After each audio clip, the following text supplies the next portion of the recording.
everyone, my name is Dana Hobday. I am a political science major. This is my debate response post where I will be responding to people who chose that the United States should be involved militarily in the Middle East.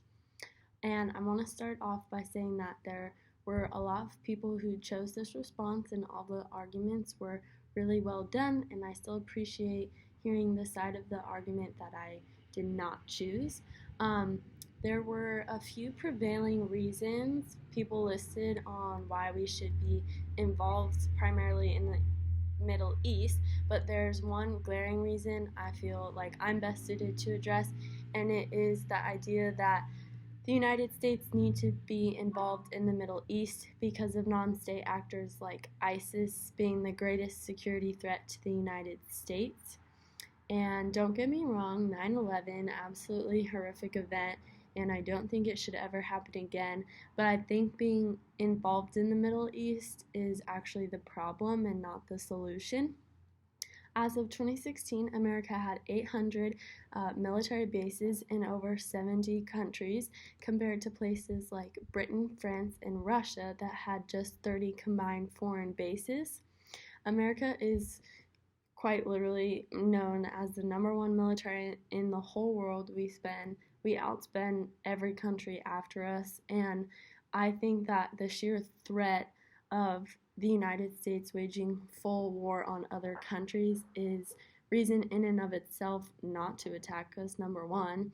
But I feel like our presence overseas, however, dilutes our ability to protect our own citizens, and it makes Americans overall less safe. But let us not forget that while American involvement in foreign affairs is often some human rights or economic crusade with good intentions, the effects are almost always disastrous on that country. A lot of times we're bombing them and hurting their own citizens, stuff like that, even though we have good intentions in trying to rid out the bad people that are there.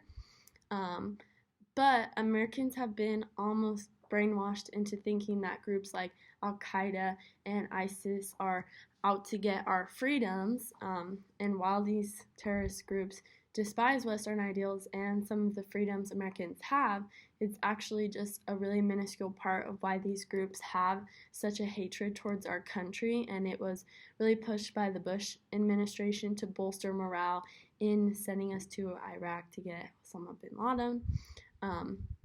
When Osama bin Laden wrote a letter to America in 2002, he described why Al-Qaeda attacked the United States, and the reasons he listed were things like U.S. troops in Saudi Arabia, U.S. support of Israel, and Western support of Muslim attacks in Somalia.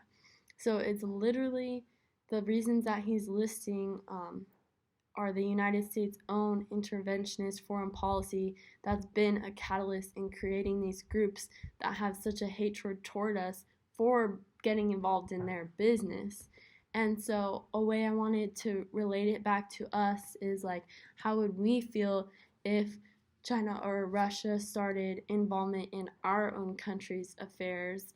In the 2016 election, or with the Trump administration in general, there's been a lot of talk of like Russian collusion, and it bolsters this sort of like hatred in American people, in that another country would be involved in our country's affairs when the United States does this all the time and its own people advocate for it.